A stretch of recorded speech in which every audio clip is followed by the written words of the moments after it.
it's an actual video. I'm not going to sit here and pretend I'm any sort of authority on the modern gaming industry or modern games. I actually haven't even played a new PC game in probably at least a year and a half. But I have, however, been paying attention to the ongoing shenanigans in the gaming industry and watching content creators like Hypnotic and Atreus, Words of Paradise, because I like to stay abreast of the goings on in the nerdosphere and, the issues that are concerning the player base in the modern era. It still is an interest of mine. With game developers not giving two shits about what the actual players and the fans of particular franchises want, they're just shoving wokeism, DEI, and honestly just putting out garbage products and then surprised when they fail. Oh my God, shocker. So, well, I'm not here to talk today about the specifics of game journos or journalists, as some people refer to them. The subject of censorship came across my screen today. There are other content creators much larger. Asmongold, for instance, who did a video on this subject about a week ago when Wukong was just released. But there have been a couple of other articles since then that have come out. I saw those first. So then I went back and found some other articles. So we're going to go in chronological order. So the first article, not the first article that I saw, but the first one in order, came out August 19th by Nicole Carpenter. Black Myth Wukong publisher issues bizarre directive on what streamers can and can't say. Do not include politics, violence, nudity, feminist propaganda, fetishization. You leave that monkey alone. That particular phrase is going to come up a lot, and there are some portions of these articles that I'm just going to skim through. So apparently Nicole is a senior reporter specializing in investigative features about labor issues in the game industry, as well as the business and culture of games. Ahead of Black Myth Wukong's August 20th release date, publisher Hero Games, acting on behalf of developer Game Science, reportedly sent a strange directive to several video game streamers who received early codes for the game. Don't talk about anything that instigates negative discourse. Intriguing. Several organizations, including gaming content agency GLHF and Forbes, confirmed that Hero Games did indeed send out a document of do's and don'ts that was shared on Blue Sky by French content creator and writer Benoit Exerve Renier. GLHF confirmed that at least 2 streamers were sent the do's and don'ts list, which has been published in full online, and we'll take a look at that. It's the same thing that's basically in this paragraph, but we'll look at the actual document that was posted via Google Doc. And we'll see what you think about that. The guidelines say the streamers can't insult other influencers or players, use any offensive language or humor, but so often humor is offensive. Come on. Include politics, violence, nudity, feminist propaganda, fetishization, and other content that instigates negative discourse. Use trigger words such as quarantine or isolation or COVID-19, or discuss content related to China's game industry policies, opinions, news, etc. Polygon has reached out to Game Science and Hero Games for comment. Restrictions are common when receiving early review codes for video games. There are embargo agreements which dictate the time at which an outlet or creator can release information about the game. Makes sense. Polygon agreed to a review embargo for Black Myth Wukong, which included an okayed publish time. Embargo agreements that critics and journalists sign do not include restrictions on opinions about the content or information outside of the game itself, although there are sometimes guidelines or requirements that prevent outlets from spoiling the game in its entirety before it's released to players. Also reasonable. Polygon's agreement for Black Myth Wukong restricted the writer from sharing quote-unquote too many details about the game's plot outside of a couple chapters. For instance, according to the review writer, that's where Hero Games review guidelines for creators like Renier diverge from the industry norm. Given the content of the game, Hero Games' guidance that these creators shouldn't discuss violence is befuddling. Toward the end of the release date trailer, a character who appears to be half person, half crab, crushes a human skull within its hands. I haven't seen that, so it says hands in the article. I'm going to go with hands, but I just picture more of a giant claw. Anyway, notice to avoid discussing the Chinese video game industry may refer to how restrictive the Chinese government can be regarding games in the country. China's National Press and Publication Administration oversees what gets published in China and what doesn't, and it issues rules regarding gaming time limits and spending.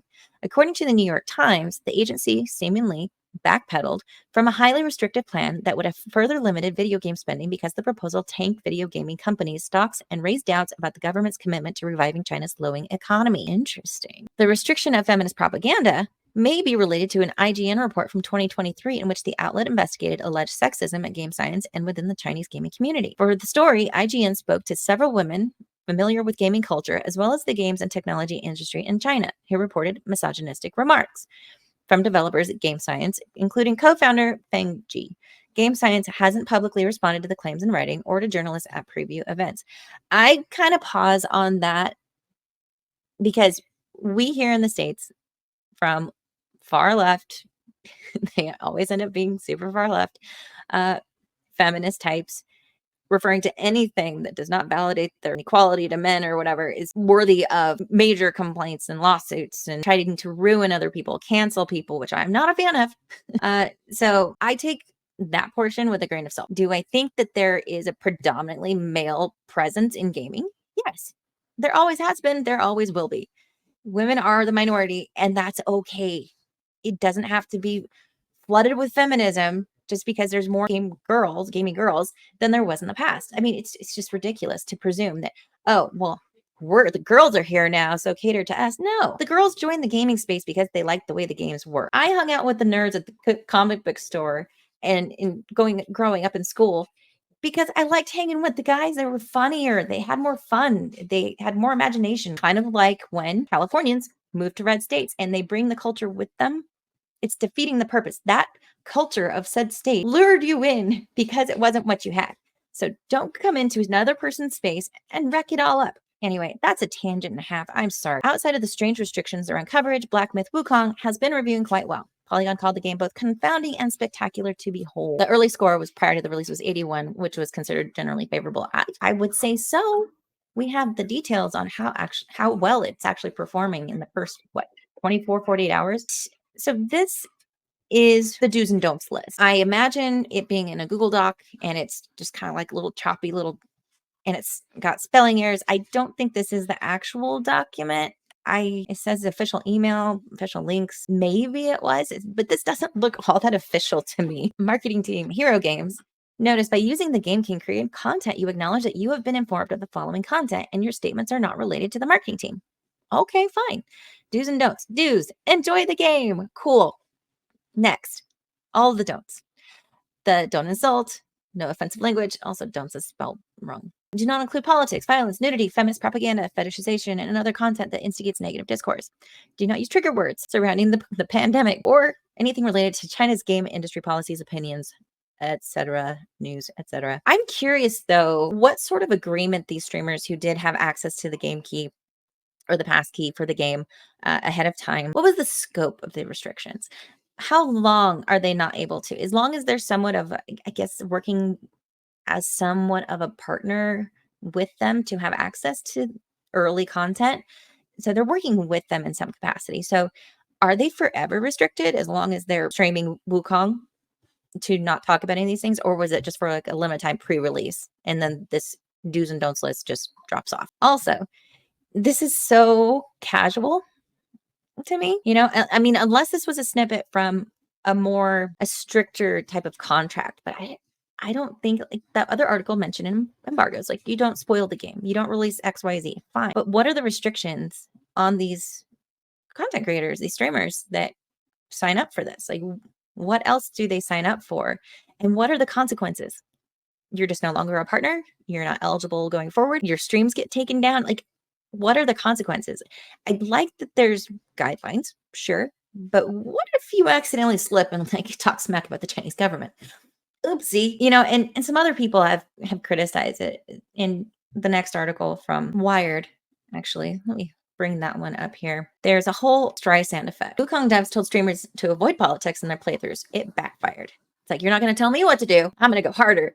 And again, back to my question about what are the consequences then? Okay. So the Chinese studio granted early access on the condition that people would avoid topics as aforementioned. One stay out. COVID-19 isolation. Taiwan is a real country. Feminist propaganda is one of the Twitch streamers named their stream. The stream, ran by Moon, did not include anything out of the ordinary for a video game playthrough, just that one cheeky nod to a few topics the Chinese studio Game Science, which developed the game, would rather ignore. Moon just put it all in the title as a troll, I guess. But then what? Oh, you're really sticking it to him. I mean, if nothing happens, then who cares?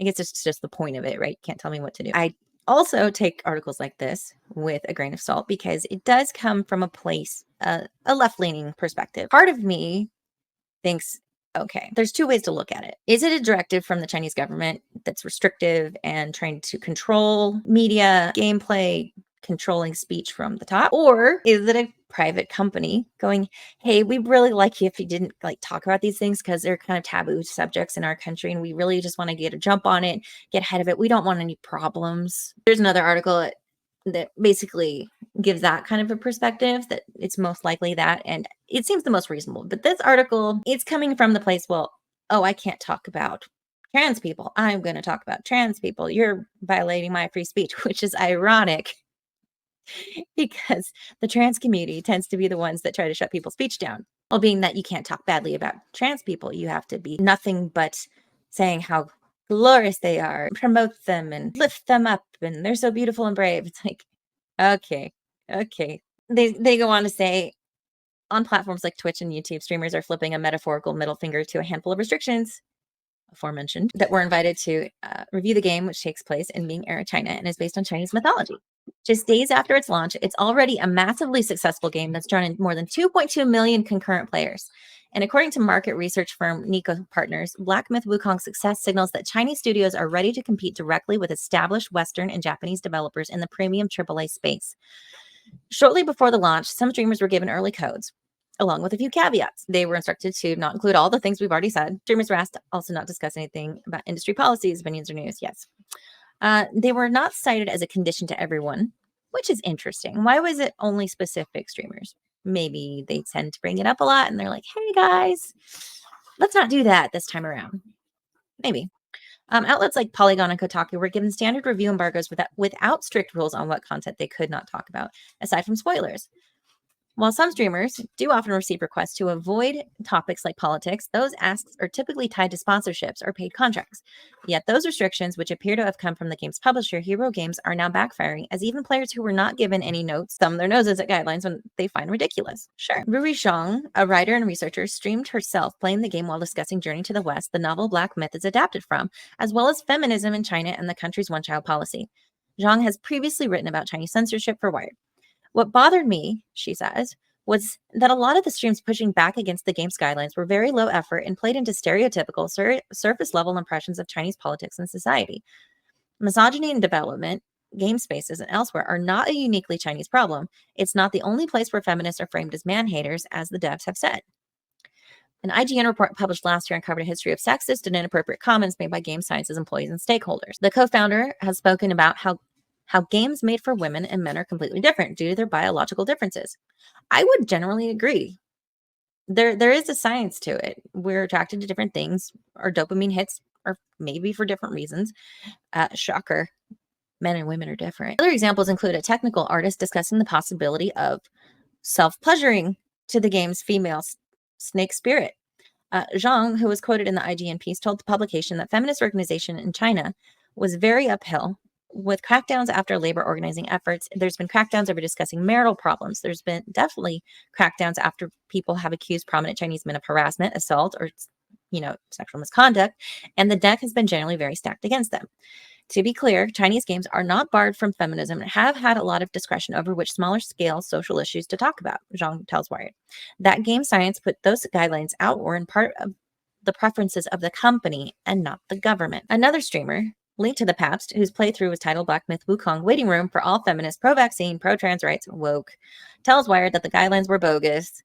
The streamer used those keywords because they say, I'm not going to let a studio co-publisher feel emboldened to send out a guideline like that. No spoilers? Sure. Don't talk about mechanics? Okay. But completely ignoring the culture you created? Come on. Game Science did not respond. They also refused to comment to other outlets on reports of sexist behavior of its employees. Let's see. I feel that it's only served to bring more attention on Game Science's culture of sexism, says linked to the Pabst. All they had to do was let the game speak for itself, but it came off to me like an own goal, effectively stoking the flames between the people who were using this game as a weapon against wokeness in games and those who can level-headedly either enjoy the game and criticize GS or just ignore the game altogether. This is a problem person to me. Yeah, this person saying it's stoking the flames between the people who were using this game as a weapon against wokeness in games and those that can level-headedly either enjoy the game or... The reason why people are commenting on this game, any supposed right-wing sphere, is because the DEI nonsense and the talk about feminism and the talk about ideologies has been shoved down their throat constantly, that this was a breath of fresh air. a total breath of fresh air. It's just a good game. People on the left have used it as an excuse to claim it's not diverse enough. Bruh, it's from 16th century mythology in China. I'm sorry, there weren't a lot of, multicultural, multicolored people there. They're Chinese in 16th century China. And also, it's a monkey. This person to say that this restriction was to embolden right wingers is total bullshit to me, because had they not brought it up, he and his types were going to do the same thing that they continue to do anyway, complaining about the lack of diversity. Oh, it's obviously sexist. Oh, it's obviously for right wingers because you didn't include DEI and all the associated ideologies. They were going to complain regardless. For people that are upset about the censorship portion, I understand. I don't like censorship, but if it's a company saying, hey, we don't want you to do this when you're talking about our stream, I think a company has the right to ask people that they're working with to adhere to certain standards. And if they don't want the people that are assisting in the promotion to just cover certain topics and just focus on the game, I think they should be allowed to make the suggestion. It's just when it comes to the restrictions and how extensive they are and what potential consequences there are, because it seems like the only people that are having an issue with the supposed censorship are lefties. And that's fine. I'm fine with that. I think people that are level-headed, which ironic that he uses that wording. I think the level-headed ones are the ones that are just talking about the game. And any criticisms are about performance, or, you don't like the character. Fine. You don't have to like it. But the vast majority of people are just really enjoying it and talking about the game. And the fact that people aren't talking about all of these other things is pissing people like this mother off. And that's fantastic. The article that started it off for me today it came out on Saturday. The South China Morning Post in tech. No feminist propaganda? Censorship row hits Chinese game Black Myth Wukong. Streamers reported getting a note from the game's co-publisher warning them to avoid the topics. The list. The co-publisher of hit Chinese video game Black Myth Wukong this week sent guidelines to foreign streamers urging them against discussing politically touchy topics like COVID-19 or feminism. Released globally on Tuesday, it rapidly became one of the most successful Chinese-made games ever, as measured by the number of players on gaming platform Steam. It combines the classic 16th century Chinese novel Journey to the West with cutting-edge graphics as gamers step into the shoes of a monkey king to do battle with demons in a mythical world. But in the run-up to the game's release, video streamers reported receiving a document from co-publishers Hero Games warning them to avoid topics including feminist propaganda or politics when they received a passkey to play the game, an email exchange showed.